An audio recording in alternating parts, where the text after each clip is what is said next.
स्वस्ति प्रजाभ्यः परिपालयन्तां न्यायेन मार्गेण महिं महिषा। गोब्राह्मणेभ्यः शुभमस्तु नित्यं लोकाः समस्ताः सुखिनो भवन्तु। श्री रामचंद्र जी भगवान की जय हो। हिंदू धर्म की जय हो।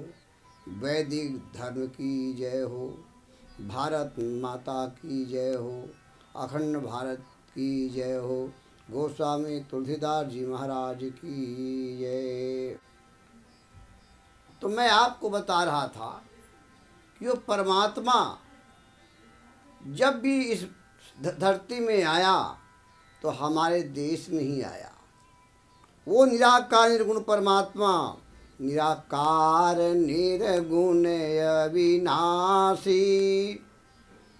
एक ब्रह्म जो घट घट वासी।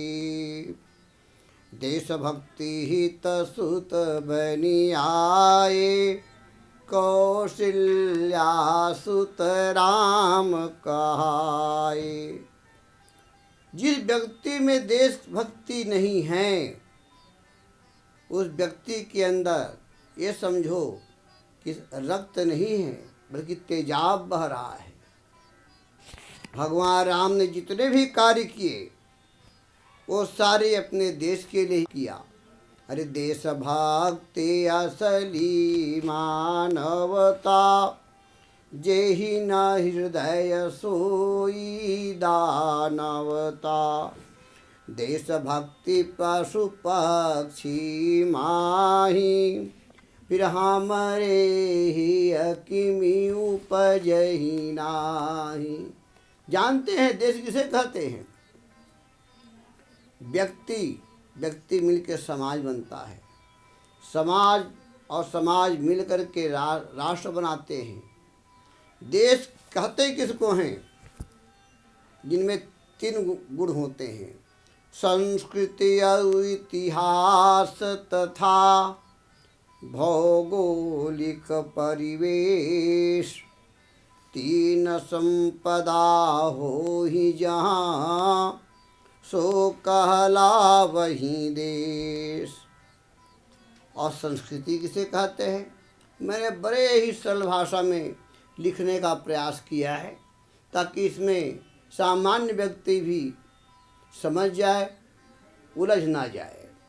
अरे पूर्वज जीवन विधि अनुसार ही, सोई संस्कृति बुध अस कही। अधर्म व्यक्तिगत जो जग माही, धृत्याधिक अध्यात्म कहाही। जिसे व्यक्तिगत धर्म कहते हैं। व्यक्तिगत धर्म में और राष्ट्र धर्म में बड़ा अंतर है।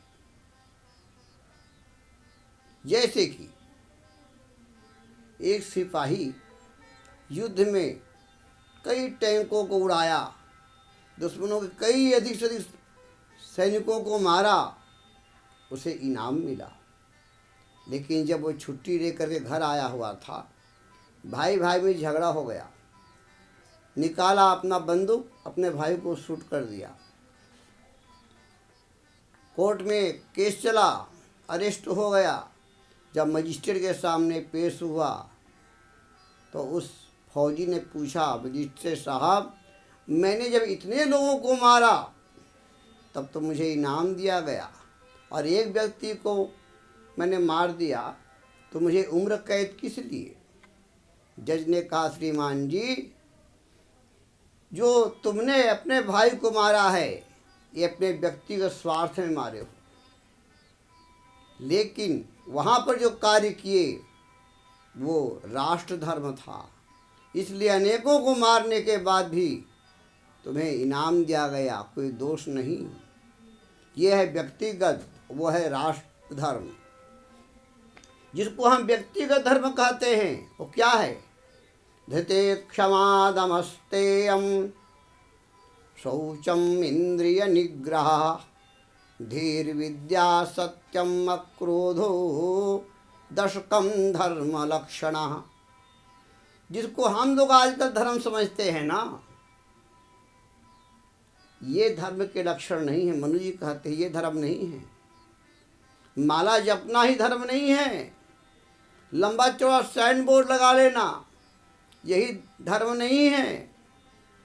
दिन भर कीर्तन करते रहना, दिन में छेने बजाते रहना, वही धर्म नहीं है। सितारों के आगे जहाँ और भी है, अभी इश्क के इम्तिहान और भी है, उससे और भी ऊपर उठो। अगर यह जिसको आप धर्म कहते हैं यही तक सीमित रह जाते हैं आप, तो धर्म को समझ नहीं पाएंगे। व्यक्तिगत धर्म किसे कहते हैं? धैर्य धारण करना। आगे जाकर के हम इसकी व्याख्या विशद रूप में शबरी के प्रकरण में बताएंगे। अभी संक्षिप्त में बता रहे हैं आपको। धर्म क्या है? धैर्य धारण करना, क्षमा करना।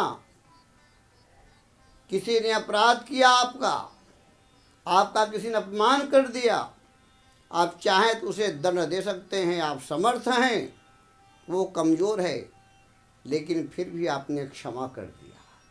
ये होती क्षमाशीलता। ये नहीं कि जो आपका विरोधी व्यक्ति है वो बड़ा बलवान है, आप कुछ बिगाड़ तो सकते नहीं, मैंने क्षमा कर दिया, उसे क्षमा करना नहीं कहते। धीरज, धैर्य धारण करना। कितनों बड़ी से बड़ी मुसीबतें भी आ जाएं, उसमें धीरज को नहीं खोना, ये धर्म है। क्षमा करना, ये धर्म है। दमः अस्तेयम, इंद्रियों का दमन करना। अस्तेयम, चोरी नहीं करना, और न किसी की वस्तु को लेने की इच्छा करना। किसी दूसरे व्यक्ति की वस्तु को लेने की मन में इच्छा भी उत्पन्न करना, यह चोरी में आता है। शौचम इंद्रिय निग्रह, पवित्रता। ये नहीं कि शरीर को रगड़ के साबुन से धो लिए तो ये पवित्र हो गया, इसे पवित्रता नहीं कहते। अद्भि शुद्धंति गात्राणि, मनः सत्येन शुद्धति। शरीर जो है जल से शुद्ध होता है, लेकिन मन सत्य से शुद्ध होता है।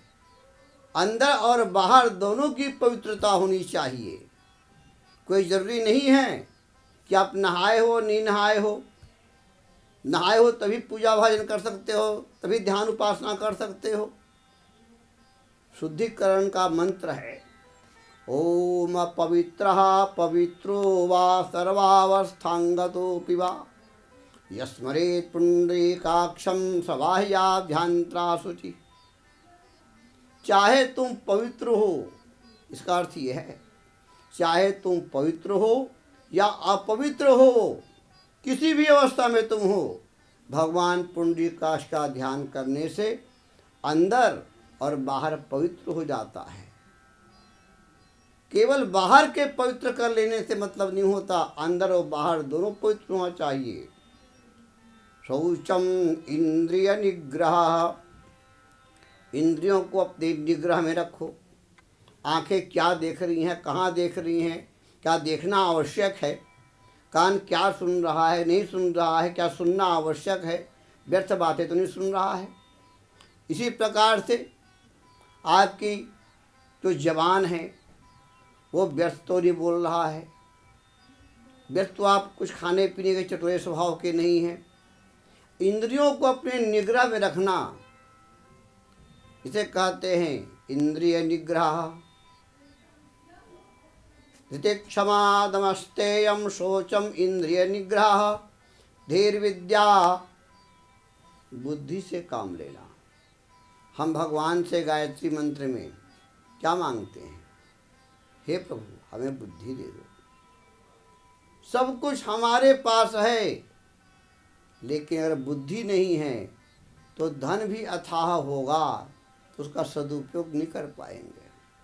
और अगर हमारे पास कुछ भी नहीं है, केवल बुद्धि है, तो बुद्धि से हम सब कुछ कर लेंगे। इसलिए भगवान से कहते हैं कि हे प्रभु हमें बुद्धि दो, सत्य हमें विद्या का ज्ञान होना चाहिए। विद्या सभी प्रकार के विद्याओं का वेद जो है वो स्वरूप है।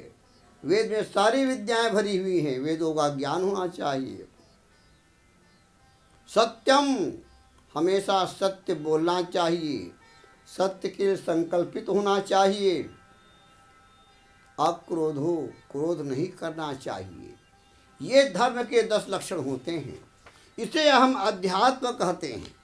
लेकिन अगर कोई व्यक्ति व्यक्तिगत दृष्टि से वो बहुत ही ज़्यादा आध्यात्मिक है, बहुत ही ज़्यादा वो सत्यवादी है, लेकिन समाज और देश के लिए उसका कोई योगदान नहीं है, तो उसके उस धर्म का आचरण करने का समाज और देश को क्या लाभ। इसलिए अरे देश समाज भलाई जेते, राष्ट्र धर्म बुध भाखहीं तेते। समाज और राष्ट्र की भलाई का जो कार्य है उसे विद्वान लोग राष्ट्र धर्म कहते हैं। भगवान कृष्ण ने समझा कि राष्ट्र धर्म में क्या होता है, लेकिन भीष्म पितामह नहीं समझ पाए। भीष्म पितामह ये कहने लगे भाई मैं तो दुर्योधन का नमक खाया हुआ हूँ।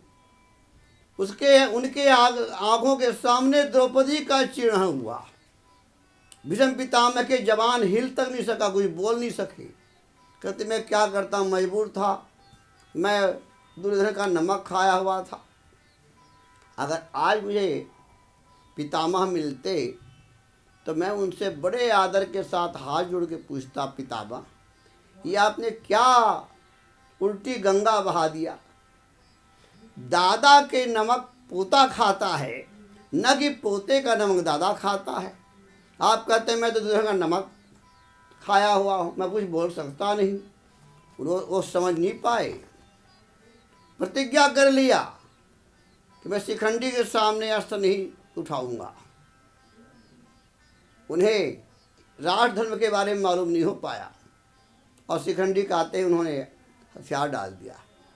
लेकिन भगवान कृष्ण ने प्रतिज्ञा किया था कि मैं अस्त्र नहीं उठाऊंगा। और जब देखा उन्होंने मुसीबत आ गई है, तब उन्होंने तुरंत रथ का पहिया उठा करके प्रारंभ कर दिया युद्ध करना। राष्ट्र धर्म को भगवान कृष्ण समझते थे।